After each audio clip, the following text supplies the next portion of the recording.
लोकतंत्र तब मजबूत होगा जब सबका अधिकार जो वोट डालने का वो डालें हम लोग वोट, और जब वोट डालने का ये अधिकार छीना जा रहा है तो हम कहाँ आवाज उठाएं। इससे अच्छी जगह कोई हो सकती है जहां आवाज उठाएं।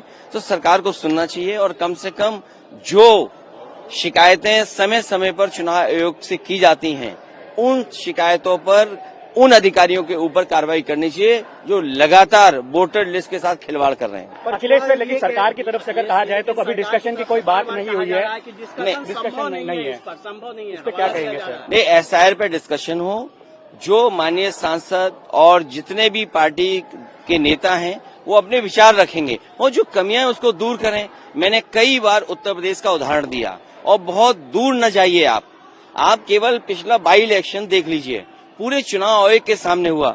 मुझे खुद कई बार चुनाव आयोग से बात करनी पड़ी, तब जाकर के कुछ अधिकारियों के खिलाफ कार्रवाई हुई और कुछ अधिकारियों के खिलाफ। आप सोचिए डे 1 से सरकार क्या करती है। जब प्रिसाइडिंग ऑफिसर बनते हैं तो वो जाति के आधार पर तय करते हैं कि जाति के आधार पर उनकी विचारधारा को कौन सूट करता है।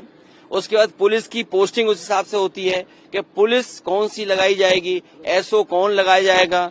प्रिसाइडिंग ऑफिसर्स को ये टारगेट दिया जाता है कि फर्जी वोट डालेंगे आप, और पिछले चुनाव में सुनने में आया है 100 वोटों का फर्जी दिया गया था। और एक बार हमारी खुद की शिकायत पर जब मैंने शिकायत की और आयोग ने नोटिस दिया तो मैंने खुद पार्टी के कार्यकर्ताओं से मिलकर के 18,000 ऐसे वोट जो 2019 में डाले थे 22 में डिलीटेड हो गए थे, हम लोगों ने बाकायदा एफिडेविट के साथ शिकायत की है, लेकिन एक भी अधिकारी के खिलाफ कार्रवाई नहीं हुई। और जब एक मुरादाबाद में संभल में एक ऐसा अधिकारी पकड़ा गया कि जिसने जानबूझ करके वोट काटा था, डिलीट किया था, उस समय जिलाधिकारी दबाव बना रहे थे और जिलाधिकारी इसलिए दबाव बना रहे थे शिकायतकर्ता पे कि आप अगर शिकायत करोगे तो तुम्हारे खिलाफ ये कार्रवाई हो जाएगी। आप कभी भी यूपी का चुनाव देखे होंगे, डीजीपी हटता था, होम सेक्रेटरी हटता था, डीएम हटते थे, एसएसपी हटते थे।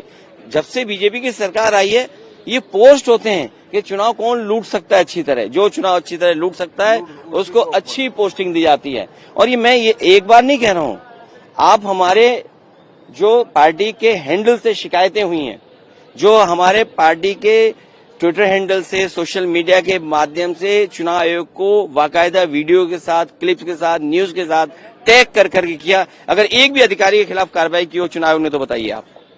और एक तो अधिकारी रिवॉल्वर दिखा रहा था, प्रेस के लोग अलाउड नहीं थे। सीसीटीवी में रिकॉर्डिंग है कि जहां पुलिस ने वर्दी बदल करके वोट डाला है। आप बताइए पुलिस के लोग वोट डालेंगे? कुंदरकी का चुनाव आप निकलवा दीजिए, आप सीसीटीवी की रिकॉर्डिंग निकलवाई है, एक सीसीटीवी में आपको पुलिस के लोग निकलेंगे जो प्राइवेट ड्रेस में वोट डाल रहे थे। इसीलिए कभी सीसीटीवी की रिकॉर्डिंग नहीं दी जाएगी आपको। और आयोग ने यह भी फैसला ले लिया कि इतने दिनों के बाद आप मांग भी नहीं सकते हैं। आप अब तो रिकॉर्डिंग भी नहीं, आप रिकॉर्डिंग निकलवाइए। मुझे उम्मीद है अपने पत्रकार साथियों से कि लोकतंत्र आप ही बचाओगे, लोकतंत्र आप बचाने के लिए काम करोगे। इसलिए हमारा सुझाव है कि ये जो मशीन रखते हैं बीजेपी वाले, नकली आधार बना करके नकली वोटर आईडी बनाते हैं, इनकी मशीन छीनी जाए और वोटर आईडी और आधार मेटल का होना चाहिए। चुनाव के दिन कोई नकली ना बना सके। कम से कम चुनाव को इतना खर्चा तो करना चाहिए, मेटल का कार्ड हो और जो आधार जिसमें हम सब कुछ डिपेंड करता है, हमारा सब कुछ आइडेंटिटी है वो तो मेटल का हो, वो तो नकली बन जाए। रीड करने के लिए तो मशीनें बना ही सकते हैं, टेक्नोलॉजी इतनी आसान है, इतनी सस्ती है, वो हम किया जा सकता है। लेकिन चुनाव को सुधार करना चाहिए, सरकार को हमारी बात सुननी चाहिए। पर एसआईआर, अरे एसआईआर ही तो है वो, और क्या है? चुनाव ये कह रहा है कि आप लोग हमारे पास नहीं आते हैं, आप लोग सिर्फ सदन को उठाते हैं। नहीं तो सदन में नहीं उठाएंगे और कहाँ उठाएंगे? चुन के जनता ने भेजा हमें सदन में, सरकार के नीचे काम करते हैं। आपको नहीं पता सरकार के सारे पे चुनाव काम करता है। डीएम कौन सा पोस्ट होगा, एसएसपी कौन सा पोस्ट होगा, हमारी शिकायत पे एक भी नहीं हटा।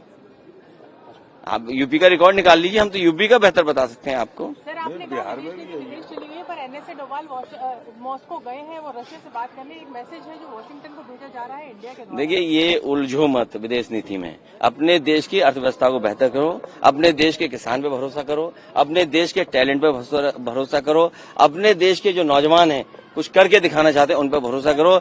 उलझो मत किसी देश से, और कोई देश आपको बिना मुनाफे के कुछ देने वाला नहीं है। कोई देश बिना मुनाफे के आपको कुछ नहीं देगा। इसलिए आपको तैयार होना चाहिए। अपना बाजार हम कब से देते आए हैं, आजादी के बाद से हम अपना बाजार देते आए हैं। उन बातों पे हम नहीं उलझना चाहते हैं, पीछे मुड़ के नहीं देखना चाहते हैं। आगे क्या हो सकता है, इस सरकार को फिर एक अच्छा मौका मिला है।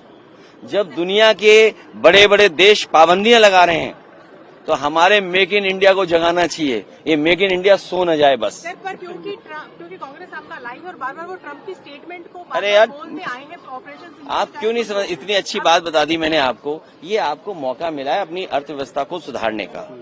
हम सब अपने किसानों पे भरोसा करें, उद्योगपतियों पे भरोसा करें, नौजवानों पे भरोसा करें, अपनी इंस्टीट्यूशंस पे भरोसा करें और एक बार फिर 10 साल और 15 साल का ये कार्यक्रम बनाएं कि हम कोई चीन का सामान नहीं खरीदेंगे और विदेश का सामान आने से या विदेश पे हम निर्भर न हो, उसके लिए हम कार्यक्रम बनाएं। इसलिए मेक इन इंडिया सोए नहीं, मेक इन इंडिया जाग जाए, मेक इन इंडिया और तेजी से काम